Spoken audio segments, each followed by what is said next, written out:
राधे राधे सभी गुरु भक्तों को स्वागत है आपके अपने चैनल परम गुरु की वाणी पर।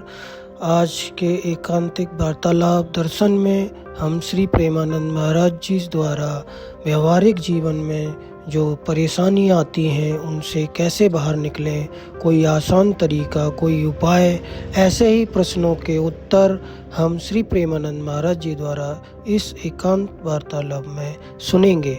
आओ सुनते हैं श्री प्रेमानंद महाराज जी को। महाराज जी, जब सुख होता है तो जीवन का सफर आसानी से निकलता है। यदि दुख और समस्याएं जीवन में आए तो इन्हें कैसे सरल करके संभाला जाए? बहुत बढ़िया से कट जाएंगे यदि भगवान से जुड़ जाओ तो। चित्त भगवान से जुड़ा हो तो दुख में भी बहुत बढ़िया। जैसे हमारा जीवन कट रहा है, दोनों किडनी फेल है, डायलिसिस होता है, लेकिन बड़ा आनंद है क्योंकि भगवान से जुड़े हैं तो बड़ा आनंद में जीवन चलता है। खूब अपनी दिनचर्या चल रही है और कष्ट के दिन बड़े आनंद से कट रहे। अगर भगवान की शरण में ना होते, अब हम भगवान की शरण में तो न मरने की चिंता है न शरीर की चिंता है, आगे से आगे हर व्यवस्था भगवान किए हुए है और हृदय आनंदित रहता है कि जिस दिन मरेंगे अपने प्रभु के पास जाएंगे। तो बड़े से बड़े दुख को हम भगवान के सानिध्य से काट सकते हैं। भगवान के सानिध्य का मतलब भगवान का स्मरण। नाम वाणी जहां श्याम श्यामा तहां। यदि हम नाम जप कर रहे हैं, भगवान नाम कीर्तन कर रहे हैं, भगवान की शरण में है तो दुख है ही नहीं। और यदि भगवान से विमुख है तो जो बड़े बड़े सुख है वो सुख है ही नहीं, वो दुख ही होने आ, वो दुख ही भोगने आ है। जिसे तुम सुख समझते हो सुख नहीं, ये सुख की छाया है, समझ पड़ती नहीं गिरधर की माया है। आज तक किसने सुख को पकड़ा? चाहे अरबों खरबों रुपया हो जाए, चाहे दुनिया का सब वैभव भोग हो जाए, कभी कोई सुखी नहीं होने वाला।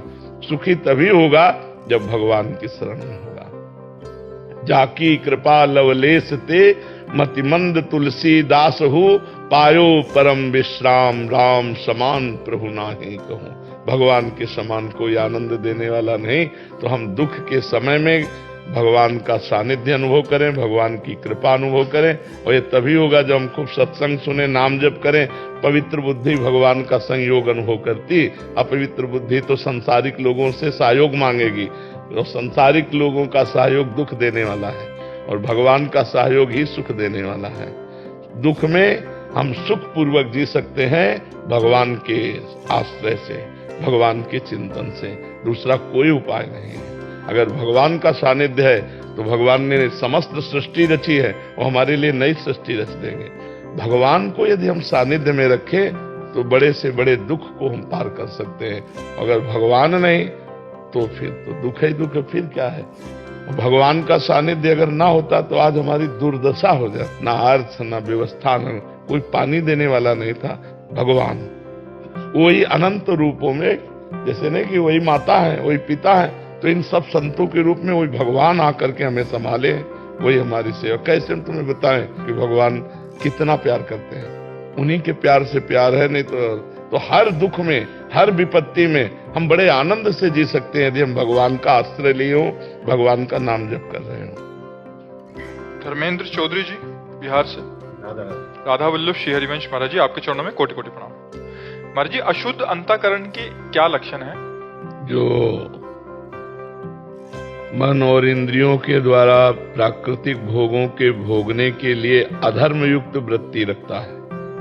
मेहनत के द्वारा कमाए हुए धन को स्वीकार करके परिवार का पोषण करना एक पवित्र अंतःकरण का लक्षण है। घूस और अधर्म और हिंसा और चोरी के द्वारा प्राप्त हुए धन का ये अधर्मिक जो अपवित्र अंतःकरण है उसका लक्षण है।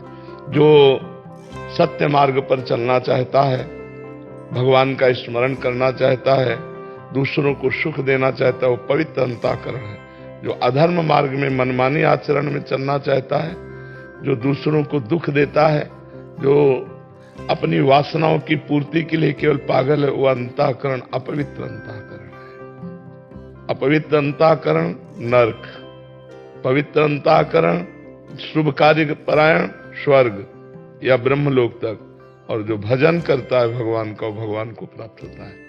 निरंतर नाम जप, निरंतर परोपकार की भावना से परमात्मा भाव में भरा हुआ, सब में भगवान है, वो परमात्मा को प्राप्त होता है। समझ पा रहे हो आप? महाराज जी, श्रद्धा विश्वास को दिन प्रतिदिन और दृढ़ बनाने के लिए साधक को क्या क्या करना चाहिए?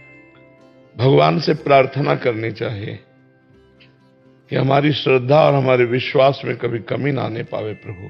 प्रधान बात तो भगवान से प्रार्थना कि हमको ऐसी सामर्थ्य दीजिए हे प्रभु कि कभी आप में अश्रद्धा न हो, कभी विश्वास मेरा डगमगाए नहीं, क्योंकि संसार के माया के ऐसे खेल हैं कि कभी कभी ऐसा लगने लगता है कि मैंने तो कुछ गलत किया नहीं और आपने मुझे दंड दे दिया, क्योंकि पूर्व का हमको पता नहीं।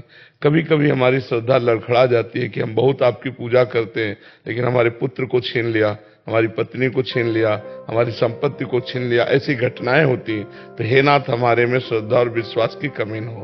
और दूसरी बात, जब हम नाम जप करेंगे हमारा हृदय पवित्र होगा, तो पवित्र हृदय का लक्षण होता है श्रद्धा और विश्वास भगवान में।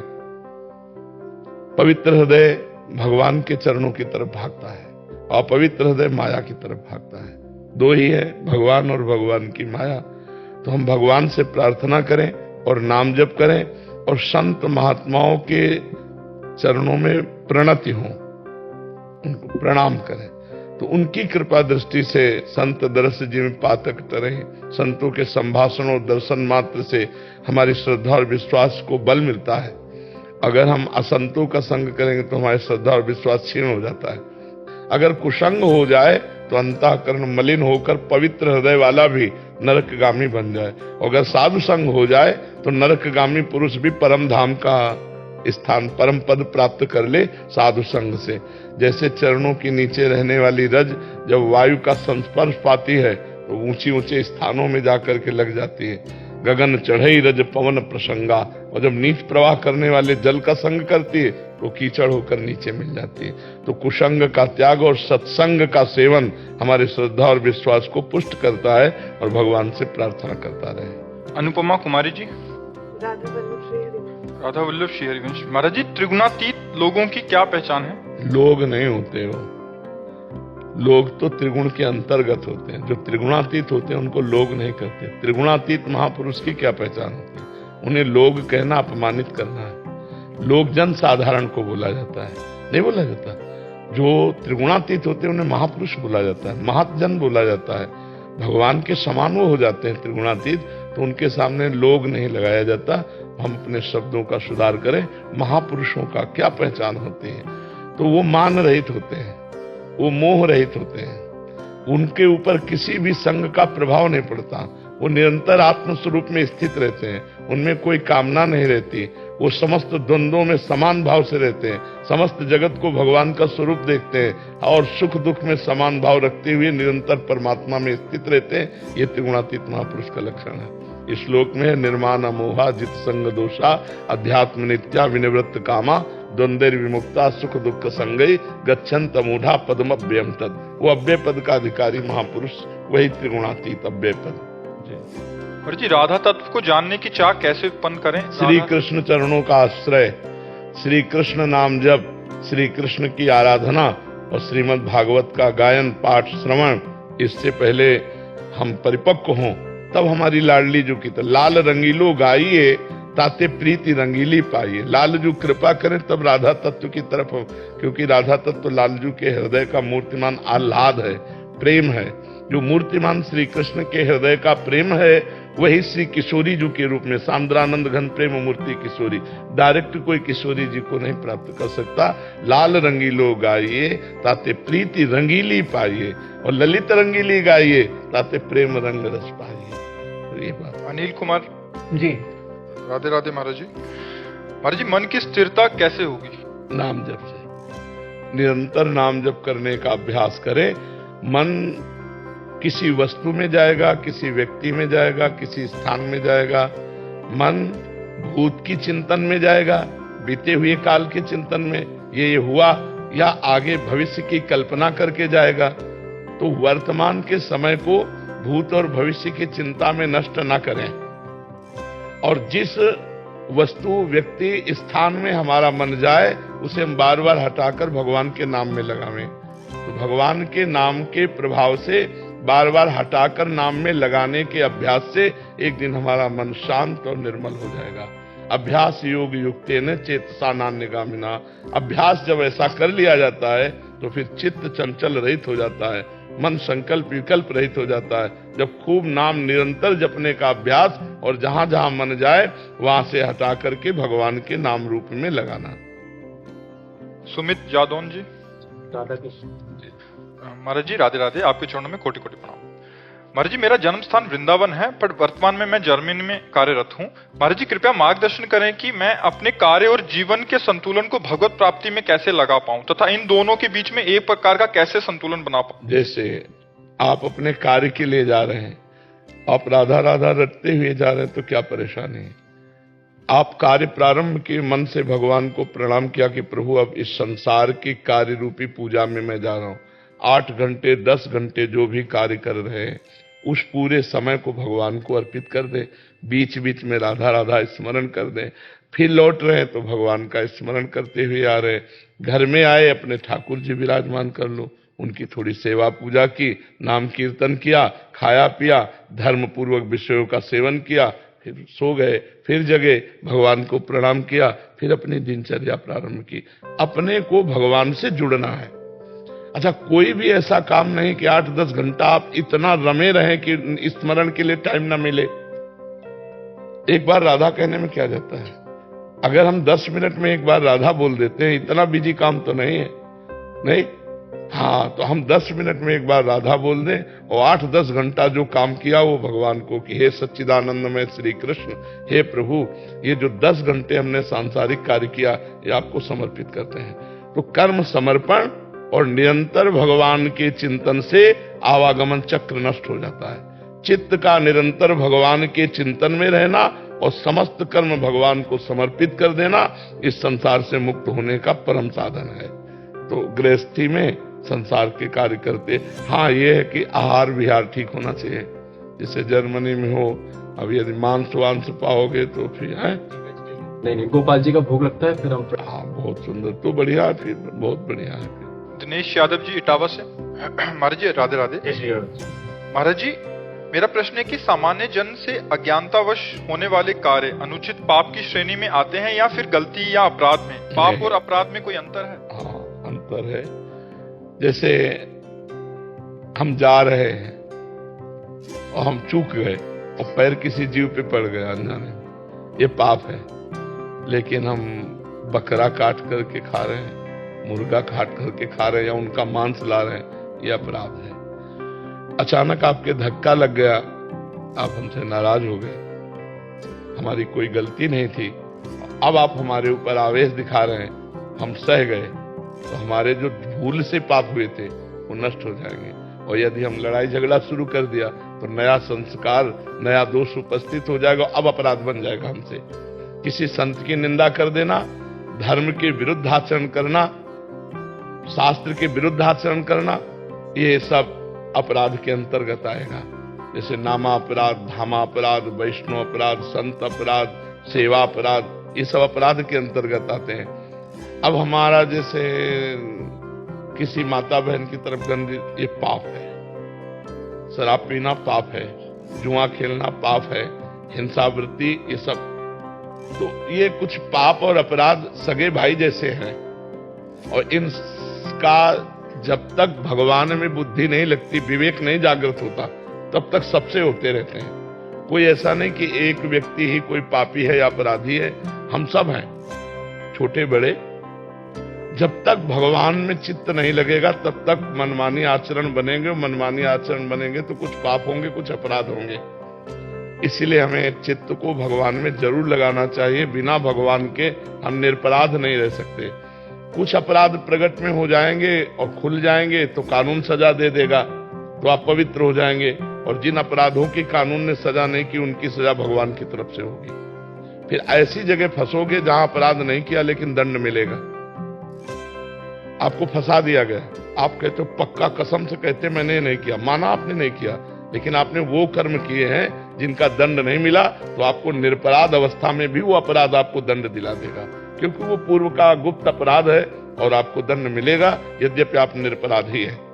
एक केस में जिसमें फंसे उसमें निरपराध है, लेकिन आपके ऐसे केस पड़े हुए हैं जिनका कानून के द्वारा दंड नहीं मिला और आपने प्रायश्चित नहीं भोगा, तो वो आपको कहीं न कहीं फंसा देंगे, कहीं न कहीं आपको दंड दे देंगे।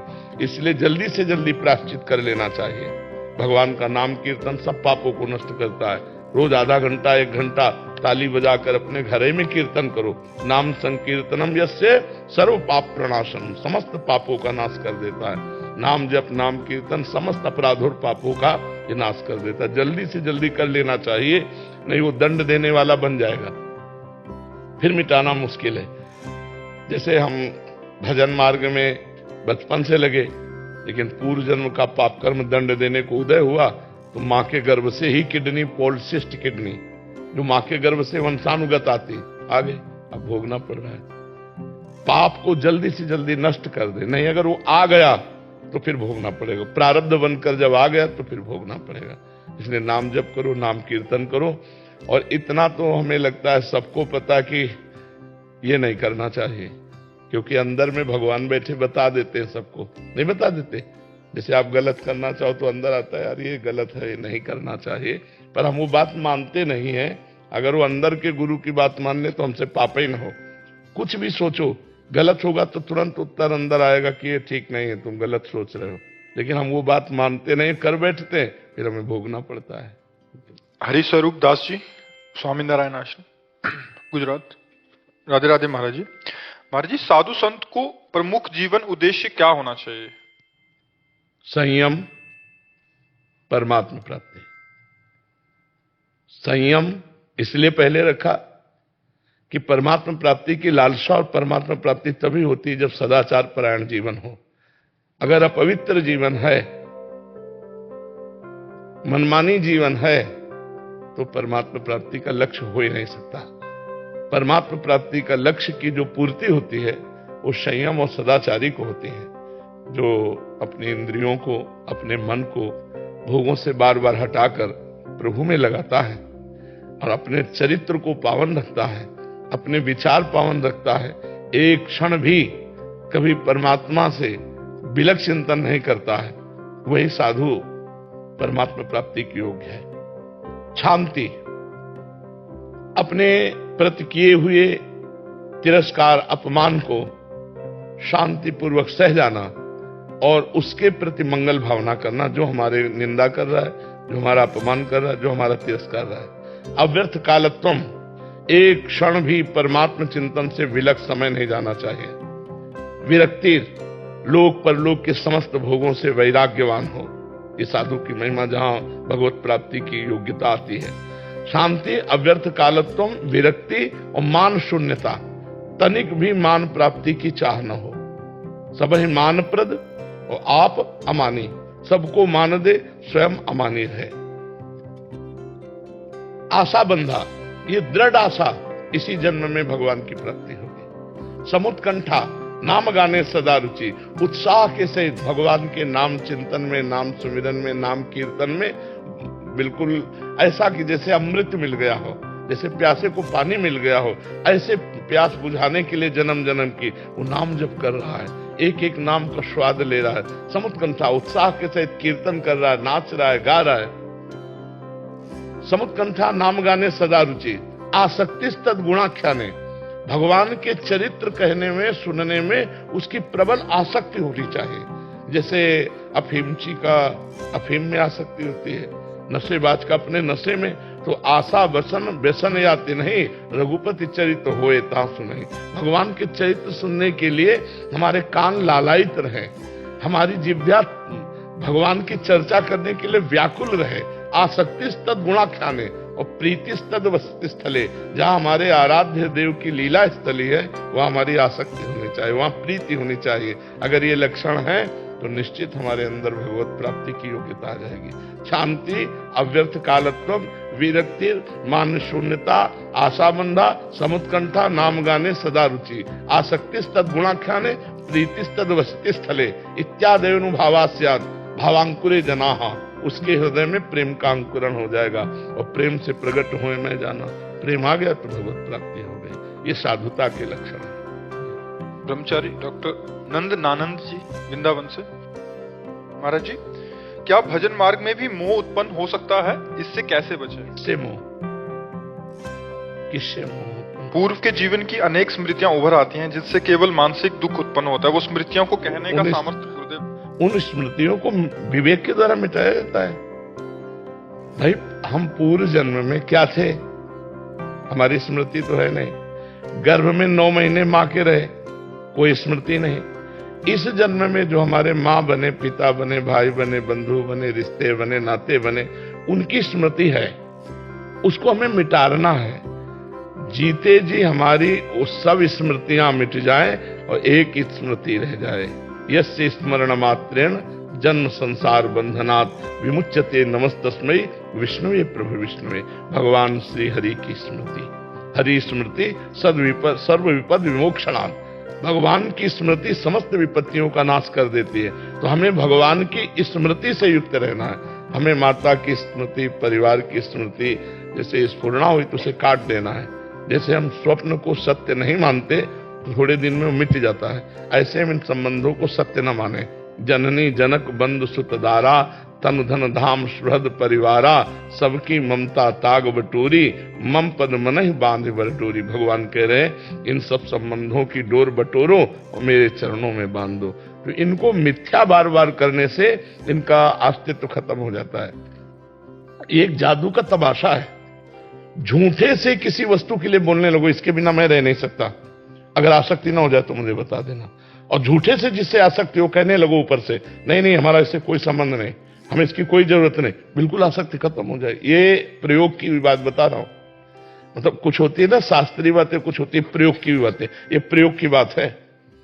अगर आप बार बार किसी बात को अस्वीकार कर दीजिए तो उसका अस्तित्व खत्म हो जाएगा, और बार बार आप किसी बात को स्वीकार कर लीजिए उसका अस्तित्व जम जाएगा, उसका अस्तित्व जम जाएगा।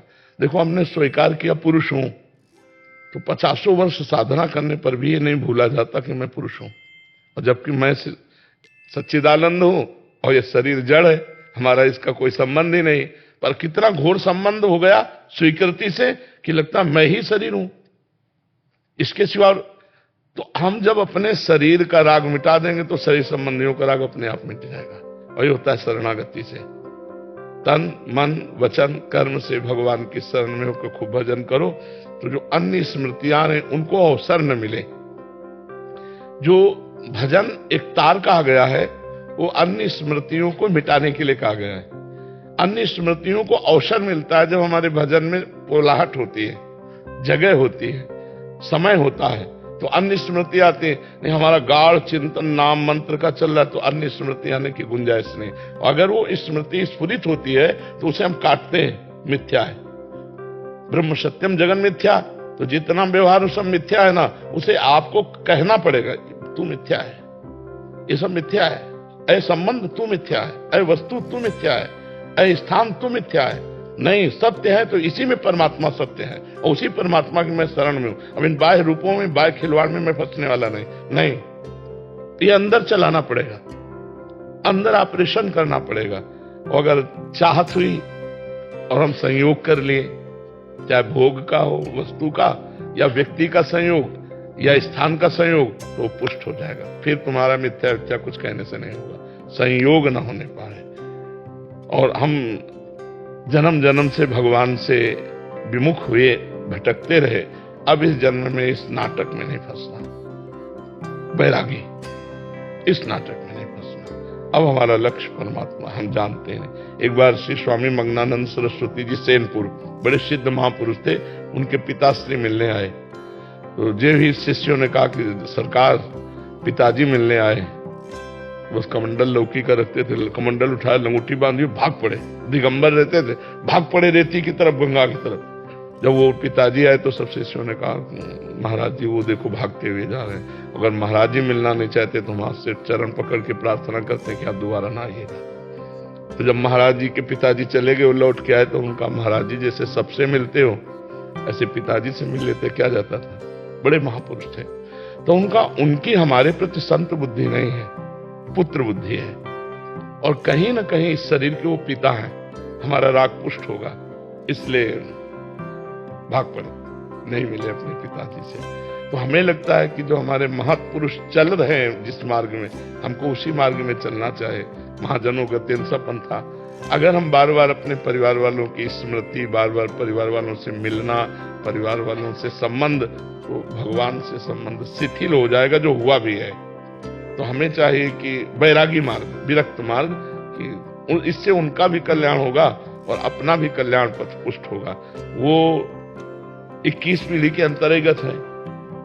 जो भगवत प्राप्त हो जाता है उसकी 14 पीढ़ियां आगे की और 7 पीढ़ियां पीछे की कल्याण को प्राप्त हो जाती है। तो मेरे माता पिता, मेरे दादा दादी, इन सब का कल्याण तो हो ही जाएगा यदि हम भगवान को प्राप्त हो गए। तो उनके कल्याण के लिए वर्तमान में उनसे हमको वैराग्य धारण करना पड़ेगा। उनसे हमारा ये विरक्त के लिए है, गृहस्थ के लिए दूसरा सिद्धांत है।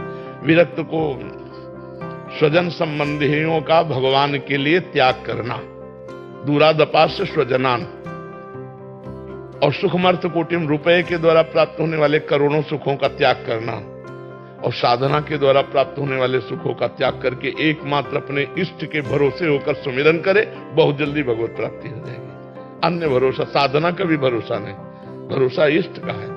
साधना तो असाधन त्याग के लिए है कि हमसे असाधन न बन जाए, इसलिए साधन में लगे हुए हैं। भगवत प्राप्ति तो कृपा से होगी। हम उनकी कृपा की बात जो है, यदि साधन में अहंकार हो गया तो भी भगवत प्राप्ति नहीं होगी।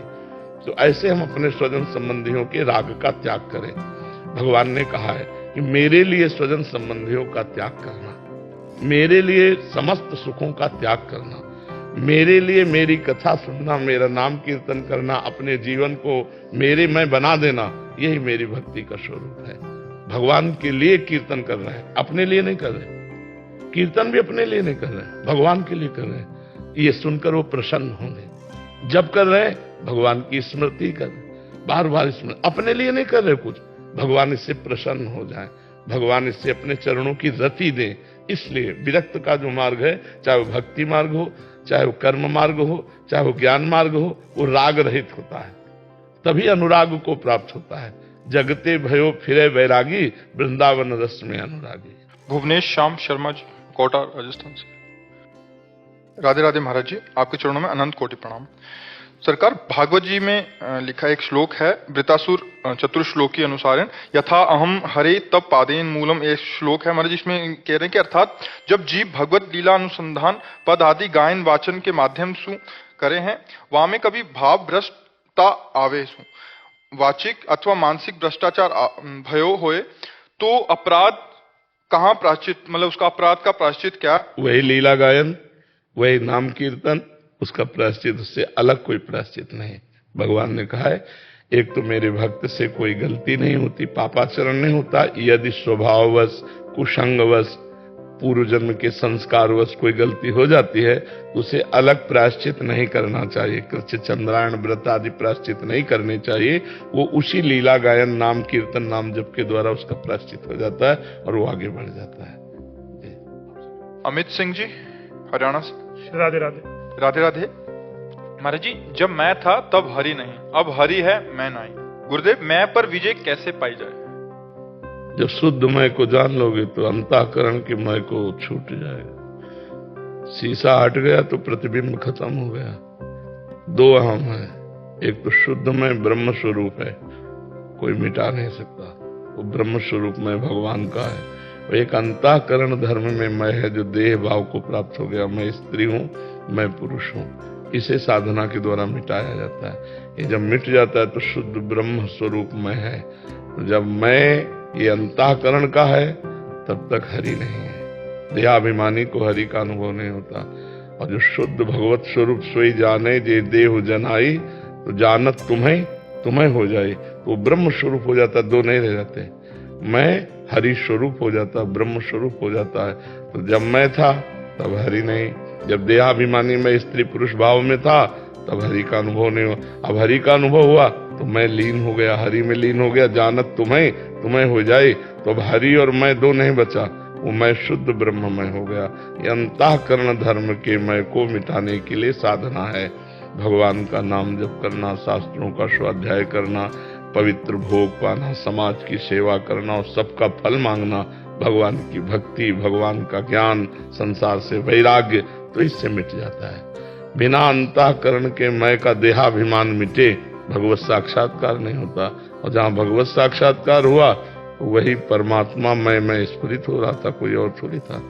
जैसे आप हैं तो आपसे पूछा जाए आपका स्वरूप क्या है, तो आप ये बता दोगे।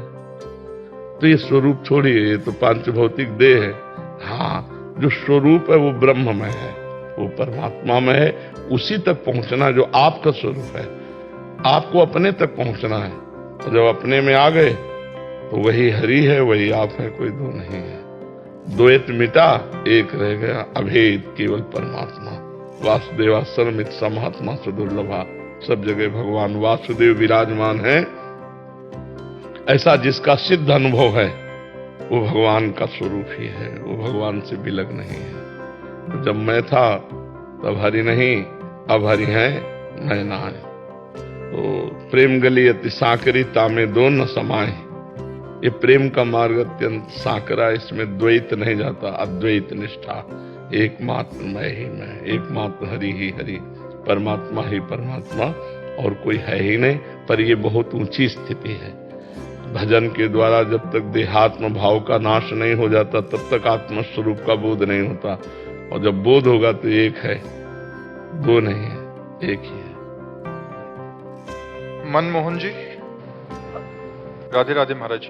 महाराज जी, मैं तिहाड़ जेल में सुप्रिटेंडेंट पद पे हूँ। महाराज जी, आध्यात्मिक रुचि बढ़ाने के लिए, कैदियों को सुधारने के लिए मैंने आपसे प्रश्न किया था। अब मैं उसी दिशा में चल पड़ा हूँ तथा कैदी पर भी उसका प्रभाव देखने को मुझे मिल रहा है। उसके लिए मैं आभार के साथ आपका सादर प्रणाम करता हूँ। महाराज जी, मेरा प्रश्न है कि मैं बहुत जल्दी भावुक हो जाता हूँ तथा किसी के दुख में सुनकर या देखकर मुझे, मेरी आंखों में आंसू आ जाते हैं। ये किस बात का संकेत है? पवित्र हृदय, पवित्र हृदय। जिसका हृदय पवित्र होता है उसके अंदर ये भावनाएं होती है। पर दुख द्रवै सुसंत पुनीता, ये साधुता का लक्षण है। आप पैजामा कुर्ता में, पैंट शर्ट में भी साधु है, क्योंकि जिसका हृदय पवित्र होता है उसके। अब कैदियों की मंगल की भावना, जो दुष्ट आचरण करके जेल में आए हैं वो भी सुखी रहे, वो भी शांति को प्राप्त हो, परमात्मा को प्राप्त हो, ये तो किसी साधु हृदय की बात है। तो आपका हृदय बड़ा पवित्र है, इसलिए ये द्रवित होकर के आंसुओं के रूप में बहता है। बस खूब नाम जप करो, इसी जन्म में भगवत प्राप्ति कर लो तो इस पवित्रता की सार्थकता हो जाएगी। इसी जन्म में भगवान से नेत्र लड़ाने को मिल जाए तो जीवन सार्थक हो जाए। खूब नाम जप करते रहो और भगवान के चिंतन में रहो। तुम्हारा हृदय बड़ा पवित्र है, पवित्र हृदय है, और इस पवित्र हृदय की सार्थकता है भगवान का मिल जाना। परम पवित्र भगवान का साक्षात्कार हो जाए तो जीवन धन्य हो जाए। जी राजकुमार जी, राधे राधे। महाराज जी, मैं अपने दायित्वों का निर्वाह पूरी सत्य निष्ठा से करता हूँ। महाराज जी, क्या प्रारब्ध के नकारात्मक प्रभाव का असर वर्तमान जीवन के सदाचार और सत्कर्म से होता है? पड़ता है। प्रारब्ध आचरणों पर प्रभाव डालता है और आचरण प्रारब्ध पर डालते हैं। दोनों एक दूसरे के ऊपर प्रहार कर सकते हैं। यदि आचरण परम पवित्र और भागवतिक है तो प्रारब्ध को रौंद देंगे, अगर आचरण परम पवित्र भागवतिक नहीं है तो प्रारब्ध रौंद देगा। प्रारब्ध उसको विध्वंस भी कर सकता है, अश्रद्धा पैदा कर सकता है, हर जगह उसे परास्त कर सकता है। प्रारब्ध माने हमारे पूर्व का किया हुआ पाप कर्म। तो हमको भजन करना चाहिए। जो हम कार्य करते हैं वो भगवान की सेवा माननी चाहिए। जो भी कार्य करते हैं आप, वो हमारे राष्ट्र की ही है और ये राष्ट्र भगवान का है, तो हम भगवान की सेवा मानकर, उसे पूजा मानकर करें। भय और प्रलोभन से युक्त होकर अपने कर्तव्य से चित्त ना हो जाएं। भय और प्रलोभन से प्रभावित होकर अपने कर्तव्य का यदि त्याग न करें, हम अपने कर्तव्य का पालन करें तो कर्तव्य ही पूजा है, और नाम जप कर रहे हैं यही भगवत प्राप्ति का हेतु हो जाएगा। प्रारब्ध तब बलवान होता है जब भजन नहीं होता। भजन तब बलवान होता है जब संतों का संग मिलता है। संतों के संग से भजन की प्रवृत्ति बढ़ती है, और भजन बलवान हो जाए तो प्रारब्ध कुछ चीज नहीं है। नहीं तो भगवत प्राप्ति किसी को हो ही ना। अगर केवल प्रारब्ध के बस, तो प्रारब्ध में भगवत प्राप्ति है ही नहीं, तो हमारी भगवत प्राप्ति हो ही ना। ये भजन बल से प्रारब्ध को रौंद कर भगवत प्राप्ति की जाती है। भजन सर्वश्रेष्ठ है। अपने कर्तव्य का पालन भजन करते हुए करें और सब कर्म भगवान को समर्पित कर दें, तो इसी जन्म में हमारा मंगल हो जाएगा। प्रकाश गिरी गोस्वामी जी, उत्तराखंड से। राधा वल्लभ श्री हरिवंश महाराज जी, आपके चरणों में कोटि कोटि प्रणाम। महाराज जी, श्वास और मन का गूढ़ संबंध क्या है? क्या श्वास के द्वारा मन को नियंत्रित किया? प्राण, मन और ब्रह्मचर्य तीनों का संबंध है। प्राण, मन और ब्रह्मचर्य। ब्रह्मचर्य क्षीण, प्राण स्थूल, मन चंचल। ब्रह्मचर्य करेक्ट, प्राण सूक्ष्म, मन शांत। मन शांत, प्राण सूक्ष्म, ब्रह्मचर्य ठीक। प्राण सूक्ष्म, मन शांत, ब्रह्मचर्य ठीक। तीनों का तारतम्य है। अगर ब्रह्मचर्य ठीक नहीं है तो आपकी श्वास प्रश्वास सूक्ष्मता से भजन नहीं होगा। भजन नहीं होगा तो मन अशांत और चंचल रहेगा। मन शांत रहेगा, प्राण सूक्ष्म रहेंगे, ब्रह्मचर्य ठीक रहेगा, भगवत मार्ग तुम अग्रसर होते हुए जल्दी से तय कर लोगे। तीनों का जोड़ है। अल्पाहार, नाम जप, प्राण सूक्ष्म करने का, ठीक ब्रह्मचर्य का पालन करना। गृहस्थ है तो महीने में मासिक धर्म के पवित्र होने के बाद एक बार सहवास कर सकता है, और विरक्त है तो आजीवन ब्रह्मचर्य। ब्रह्मचर्य का पालन गृहस्थ और विरक्त दोनों के लिए है। कुछ नहीं बिगड़ेगा, वो पूरा ब्रह्मचारी माना जाएगा। एक पत्नी जिससे का पानी ग्रहण किया है, मासिक धर्म के पवित्र होने के बाद एक बार सहवास, वो ब्रह्मचारी ही माना जाएगा। और जो विरक्त है, जिसका ब्याह नहीं हुआ है, उसको पूर्ण ब्रह्मचर्य। तो ब्रह्मचर्य से प्राण सूक्ष्म, मन संयम में। मन संयम में रहेगा तो परमात्मा प्राप्ति का बहुत योग प्राप्त हो जाएगा। समझ पा रहे आप? तीनों को संभालना पड़ेगा, एक से नहीं संभलेगा, तीनों को संभालना पड़ेगा। आहार विहार हमारा ठीक हो, हमारा चरित्र पवित्र हो, तो हमारा मन अपने आप पवित्र होकर प्रभु में लग जाएगा। और नाम जप करो हर श्वास के आने जाने में। श्वास जितनी लंबी खींचे तो 10, 12, 15, 20 नाम जप किए, फिर छोड़ा 10, 12, 15, ऐसे आराम आराम से। तो स्वाभाविक प्राणायाम प्राण को सूक्ष्म कर देता है, और नाम का प्रभाव मन को पवित्र कर देता है, और ब्रह्मचर्य वो ताकत देता है जिससे हम अध्यात्म में चल पाए। तो तीनों का संयोग है, तीनों का बहुत बड़ा योग है। अगर तीनों में से एक बिगड़ जाएगा तो सब बिगड़ जाएगा। शीतल पांडे जी, दिल्ली से। राधे राधे महाराज जी। महाराज जी, मेरे पिताजी का शरीर 2012 में शांत हुआ, तब से वो मेरे ज्यादा करीब हो गए। अभी मैं अपनी पूजा स्थान पे उनको भोग लगाता हूँ, दीपक जलाता हूँ। महाराज जी, कुछ लोग कहते हैं कि ये गलत है, क्या उनमें भगवान की भावना कर लो कि मेरे भगवान है, तो सब ठीक हो जाएगा। वही करो जो कर रहे हो, बस इतना मान के करो कि इस रूप में मेरे भगवान है। अच्युत भावना विहीन हर कर्म व्यर्थ हो जाता है, और भगवत भावना युक्त हर कर्म महान हो जाता है। नामदेव जी ने कुत्ते को भोग लगाया, भगवान प्रकट हो गए, विठ्ठल भगवान। अगर हम अपने बाप की मूर्ति में भगवान की भावना करें तो कहो सो कहां, जहां प्रभु नहीं तो वहां भी भगवान है। हम भगवत भाव से करें, ठीक है, मोह भाव से नहीं, भगवत भाव से युक्त होकर आराधना करें तो अच्छा रहेगा। प्रिंसी जी, गाजियाबाद से। राधे राधे महाराज जी। महाराज जी, आपके चरणों में कोटि कोटि प्रणाम। मैं पिछले 2.5 वर्ष से आपका सत्संग प्रतिदिन सुनती हूँ, सारे सवालों के जवाब मिल गया। महाराज जी, मेरा एक छोटा सा दुविधा है, क्या अम्बे अम्बे नाम जपकर आपको मन से गुरु मानकर अम्बे माँ को देख पाऊंगी? महाराज जी, मैं आपके बिना अपने जीवन की कल्पना भी नहीं कर सकती। देखो, मेरे तो माता पिता मेरी अम्बे। हाँ, अंदर में भगवान बैठे हुए हैं। हम उनको माँ कहें तो माँ बन के आ जाएंगे, पिता कहें तो पिता बन के आ जाएंगे, मित्र कहें तो मित्र बन के आ जाएंगे, पुत्र कहें तो पुत्र बन के आ जाएंगे। उस जो हम चाहें, जैसे चाहें, वो इतने करुणा में है। तो हम ध्यान करते हुए जब माँ माँ पुकारेंगे तो निश्चित माँ आ जाएंगी। पर हमारा एक तार चिंतन माँ का जब चलने लगेगा तब माँ प्रकट होंगी। या देवी सर्वभूतेषु बुद्धि रूपेण संस्थिता नमस्तस्यै नमस्तस्यै नमस्तस्यै नमो नमः। सबकी बुद्धि में ही माँ बैठी है, नहीं, बुद्धि रूप में माँ ही विराजमान। तो बस माँ माँ पुकारो और भाव करो तो भाव से ही भगवान प्रकट होते हैं। महाराज जी, मैं कुछ साल से डिप्रेशन में भी थी। आपके प्रवचन ने मुझे इतना नया जीवन दिया है, मैं आपका कैसे धन्यवाद करूं महाराज। जरूरत नहीं, आप हमारे सब बच्चे हो, आप हमारे हृदय हो, आप हमारे मित्र हो। तो मित्र मित्र का जो सहयोग करता है उसमें धन्यवाद की जरूरत नहीं होती। हमारा मित्रवत व्यवहार है, धन्यवाद की जरूरत, धन्यवाद पराये को दिया जाता है। नहीं, अपने पिता को कभी धन्यवाद दिया? अपनी मम्मी को बोला धन्यवाद? तो ऐसे गुरु को कैसे बोलोगे धन्यवाद? माता पिता गुरु, इनको धन्यवाद नहीं कहते, इनके चरणों में नमन है। बस हम बिके हुए हैं, इनके ऋण से कभी ऋण नहीं हो सकते। जय माँ ने दूध पिला के हमको बड़ा किया, इतना पालन पोषण किया, कभी बोलते थैंक यू मम्मी आपने हमें बड़ा? कभी नहीं बोलते। क्यों? क्योंकि मेरी माँ है, मेरा वो पापा है। ऐसे ही मेरे गुरुदेव हैं, इनको क्या धन्यवाद करना, मेरा जीवन ही इनके लिए है। तो ऐसी भावना की जाए। जगन्नाथ दास जी कनाडा से राधे राधे। कह रहे हैं कि भगवान के पवित्र ग्रंथों भगवत गीता, रामायण इत्यादि का सहारा लेते हुए जब हम भगवत संदेश का प्रचार प्रसार करते हैं, तब ऐसे मौके भी आते हैं जब हम उस मिठास को महसूस नहीं कर पाते, जिस मिठास और प्रेम की बातें हम दूसरों को समझाते हैं। हाँ, नहीं करना चाहिए, तब तक नहीं करना चाहिए जब तक खुद स्वाद न ले ले। दूसरों के कल्याण के लिए उपदेश देने की भावना में बड़े अच्छे अच्छे साधक भ्रष्ट हो जाते हैं।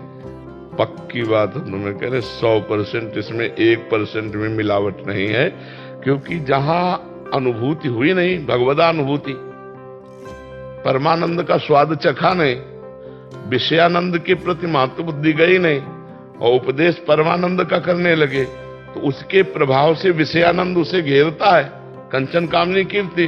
अब परमानंद का अनुभव हुआ नहीं, विषयानंद की आसक्ति अंदर छुपी हुई थी। वो बस बात करेंगे ब्रह्म की स्थिति है, अज्ञान में, अविद्या में वो नष्ट हो जाता है साधक। अब क्या होता है, फिर दंभ और पाखंड चलता रहता है, अपनी इज्जत बचाने के लिए वो बैलेंस बना के भोगों का चलता रहता है, दिखावा चलता रहता है, आंतरिक खोखला हो जाता है। यहाँ सबसे बड़ी बात है, कुछ बने जहां तो पर्चा आ जाएगा आपके सामने। मतलब गुरु जी बन गए तो गुरु जी का मतलब है दिग्विजयी, काम क्रोध लोभ मोह मद विजयी। अब आ जाएगी कंचन कामिनी कीर्ति हर सुविधा भोगो, और जहां भोगने में लगे तो फेल हो गए। वो वास्तविक विषयानंद पर विजय प्राप्त किए हुए हैं, देहाभिमान मुक्त महापुरुष है। वो कुछ भी बोल दे, जीव का कल्याण शुरू हो जाता है। वो ऐसे सहज ग्रामीण भाषा में भी बोल देते, जीव का कल्याण शुरू हो जाता है, क्योंकि वो स्वाद लिए हुए है ना, वो चखे हुए हैं परमानंद। तो जो परमानंद का स्वाद लिए हुए होता है, तो उसको जितने भी भोग हैं, ब्रह्मादिक के भोग सब विष सम लागता है, विष के समान विषवत त्याग देते हैं, वमनवत त्याग देते हैं। रमा विलास राम अनुरागी, तजत बमन जिम जन बड़ भागी। एक बार किसी से पूछा महापुरुष से कि वैसे तो हमें ज्यादा लक्षण पता नहीं, पर हम संत को कैसे पहचाने, हमारे गांव में आया करते हैं। तो बोले जो सच्चा संत होगा वो गांव के बाहर टिकेगा, किसी के घर में नहीं सोएगा, और सोच जाएगा तो बहुत दूर जाएगा गांव से। सीधी पहचाने से बता दे तो देखते हो जो घरों में रुकते तो प्रणाम कर लेते, लेकिन उनसे संपर्क। एक संत आए, देखा ऐसा है, वो राजा का आदमी था, उसने राजा से बताया असली संत आए हैं।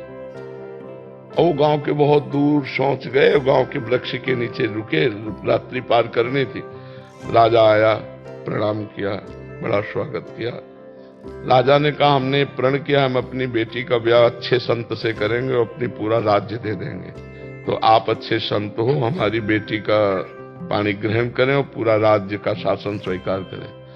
उन्होंने कहा तुम इसे कोई महिमा समझते हो क्या कि तुम अपना राज्य दे दोगे और हम तुम्हारी बेटी का ब्याह कर लें। ऊसर बरसई तृण नहीं जामा, संत हृदय जिम उपज न कामा। उठाया कमंडल चल दिया। इतना बड़ा प्रलोभन, सुंदरी राजकुमारी कामिनी और कंचन, राजा का पूरा खजाना, राजवैभव, कंचन और कामिनी को तिनके के समान त्याग करके चल दिया। और राजा प्रणाम कर रहा है, इतनी बड़ी प्रतिष्ठा। कंचन कामिनी कीर्ति तीनों पर जो विजय प्राप्त कर ले, उसका अधिकार है उपदेश देने का। नहीं, उपदेश देने से फौरन गुरुजी बनते हैं, और गुरुजी बना करके फिर सीधे नरक का लाइसेंस मिलता है। हरई शिष्य धन सो कन हरई, सो गुरु घोर नरक मा परई। ये कोई खिलवाड़ थोड़ी कि तुम दूसरे के रुपया ले रहे हो, दूसरे का वस्त्र भोजन सब ऐसे, और तुम्हारी क्षमता नहीं है तो फिर तुम्हें नरक जाना पड़ेगा। जो भगवत प्राप्त महापुरुष है, विश्व का दान लेकर के भी उसको कोई प्रतिग्रह जन्य पाप नहीं लगेगा, क्योंकि भगवत प्राप्त है। उसके द्वारा एक भी पैसे का दुरुपयोग नहीं होगा, और वो स्वतः भोग नहीं करेगा। लेकिन जिसको वो स्थिति नहीं है, तो भोग प्रधान बुद्धि होने के कारण पुनः वो चढ़ना चाहता था, लेकिन गिर जाता है। क्योंकि गुरु की कृपा से शिष्य का कल्याण होता है। गुरु जब भगवत प्राप्त होता है, भागवत में लिखा हुआ है, वेदों का पारगामी विद्वान और पार ब्रह्म, जो परब्रह्म परमात्मा, उसमें स्थिति। गुरु कैसा होना चाहिए? शब्द ब्रह्म का ज्ञानी और परब्रह्म का अनुभूत होना चाहिए, तभी काम होता है।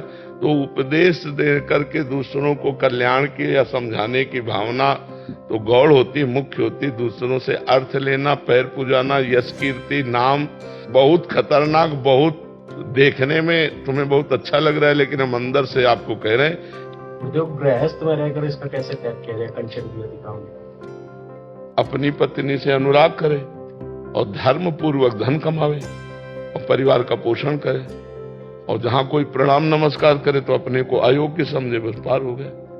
अपनी पत्नी के सिवा किसी स्त्री की तरफ काम भाव से आंख न उठावे, और अपनी कमाई के सिवा किसी के बेईमानी का 1 रुपया न ले, और अपने को प्रणाम योग्य समझे, नहीं तो कंचन कामनी कीर्ति तीनों से पार हो गए।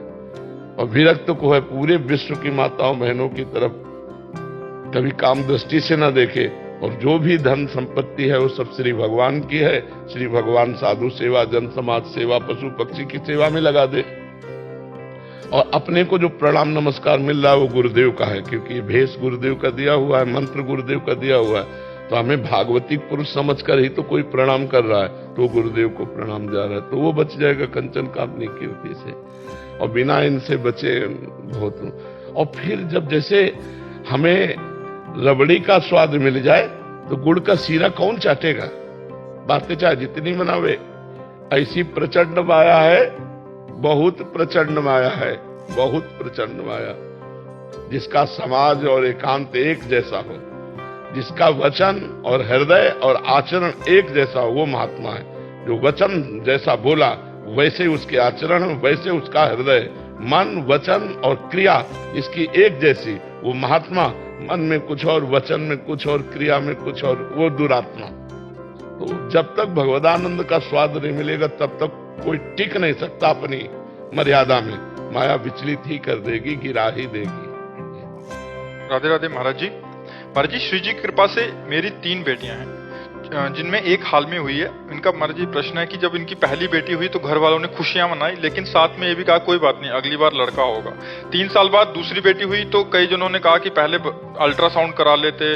नहीं। फिर कह रहे कि फिर जब तीसरी बेटी हुई तो इन्होंने आपका सत्संग सुनना शुरू कर दिया था जब वो गर्भ में थी, तो फिर इन्होंने दृढ़ निश्चय किया कि अभी तो जो भी होगा इसमें हमारा मंगल ही होगा, कोई ऐसा कदम नहीं उठाएंगे। तो श्री जी पे छोड़ दिया तो बेटी हुई। तो फिर लास्ट में अभी कह रहे हैं कि अभी हम अपने मन में पूरा तसल्ली मान लिया कि जो प्रभु की इच्छा है वही हमारे लिए सर्वोपरि है, बट कह रहे हैं कि फिर भी जब लोग ताना मारते हैं तो फिर मन विचलित हो जाता है, फिर श्री जी से शिकायत करने। जो लोग ताना मारते हैं उनसे कहो एक रुआ बना दो आप, एक रोया बना दो आप। लड़की लड़का तो बहुत बड़ी बात है, एक रोया बना दो आप। जो अपने को स्त्री बहुत प्रवीण समझती हो या पुरुष समझता हो कि मैं बच्चे पैदा कर लेते, भूल में मत रहो, भूल में मत रहो। भगवान की देन है कि तुम्हारे बच्चा हो रहे। नहीं ऐसे स्त्री पुरुष हैं जिनके बच्चे नहीं हो, परेशान है। हर डॉक्टर, हर मतलब दान पुण्य सब कर चुके हो, लड़का बच्चा नहीं। ये भगवान की देन होती है कि तुम्हारे बच्ची होगा, कि तुम्हारा बच्चा होगा। और इस तरह का निर्णय घर परिवारों में करना, तुम्हारी बुद्धि खराब है। आज हमारे भारत का राष्ट्रपति बच्ची ही तो है, किसी की नहीं है। आज हमारे बॉर्डर पर खड़ी है सिंघनी की तरह। आप देखो ना, बड़ी बड़ी ऑफिसर रैंक में है, पुरुष जो है पिए नशा ड्रग्स इधर उधर घूम रहे हैं, बच्चियां जो है बड़ी बड़ी नौकरी संभाले हुए, तो बड़े बड़े पदों में बैठी हुई सखियां हैं। तो तुम ये चिंता न करो, भगवान ने जो दिया है बहुत अच्छा किया है, और ये अपना प्रारब्ध लेकर के आई हैं। ये जो लोग करते हैं ना, अल्ट्रासाउंड करा के बच्चियों की हत्या कर देते हैं, बहुत बड़ा अपराध है, बहुत दुख देने वाला अपराध है। फिर ऐसे लड़का बच्चा पैदा होंगे तो पीटेंगे और घर के बाहर निकाल देंगे, पक्का समझो, क्योंकि तुमने अपने घर के बाहर निकाल दिया ना उनको।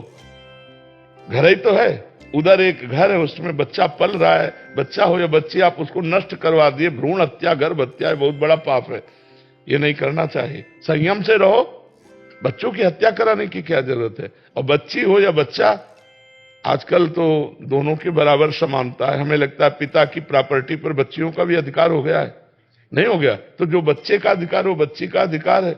बच्ची है तो बच्चा मिल ही जाएगा, दामाद नहीं मिल जाएगा। और बच्चा है तो बच्ची मिलेगी, बहू मिल जाएगी। तो परेशानी क्या, जोड़ा तो दोनों में है। जिस घर में लड़की ना हो उस घर को आप देख लो, चाहे जितना सोने का बना हो, बिल्कुल भूत घर जैसा लगता है। और जिस घर में बहू आ जाए ना, तो माटी के भी दीवारें हो तो पोत करके इतना सुंदर बना देते।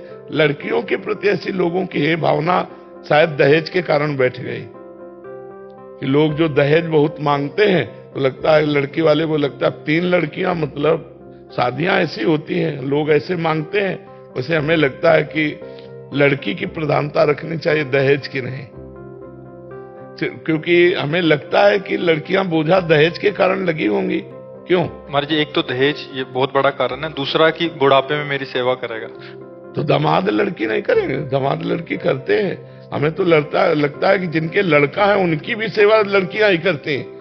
और माता पिता को जब दुख पड़ता है तो बिटिया काम आती है, पक्का समझो। हमको तो लगता है कि लड़कियां लड़कों से ज्यादा हेल्पदायी हैं। जो माता पिता की हेल्प है वो ज्यादा लड़कियों से होती है। हमने देखा, बहुत जगह देखा कि सास को या ससुर को अगर घर में कष्ट मिलता है तो अपनी बिटिया के यहाँ सुखपूर्वक रह पाता है। तो लड़कों अगर लड़का हो रहा है तो जय जय भगवान की, और बिटिया हो रहा तो जय जय भगवान की। उसमें लड़का बिटिया का भेद न रखो, बिल्कुल नहीं तो अगर कन्या हत्या कर दी ना तो बहुत ही नरक की प्राप्ति होगी। एक तो भ्रूण हत्या, दूसरे देवी कन्या की हत्या, बहुत तुरंत आयु नष्ट हो जाती है, उन माता पिता की दुर्गति होती है। यार कैसे माता पिता, कैसी बुद्धि, अपने बच्चे को अंत में जो विराजमान है अल्ट्रासाउंड करके उसको नष्ट करवा दिया। तुम्हारा क्या होगा? फिर पूरा परिवार दुखी हो गए, ऐसे रोग होंगे, ऐसे विघ्न आएंगे, ऐसी विपत्तियां आएंगी। इसलिए जो भगवान दे उसी में राजी रहो और अपना कर्तव्य मान के उनका पढ़ाओ लिखाओ, बर ब्याह करो, लड़कियों के साथ हे व्यवहार मत करो, ये देवी स्वरूपा है। धन्यवाद आप सभी गुरु भक्तों का। श्री प्रेमानंद महाराज जी के ऐसे ही सत्संग सुनने के लिए हमारे चैनल को लाइक करें, सब्सक्राइब करें, शेयर करें। धन्यवाद। श्री राधे राधे।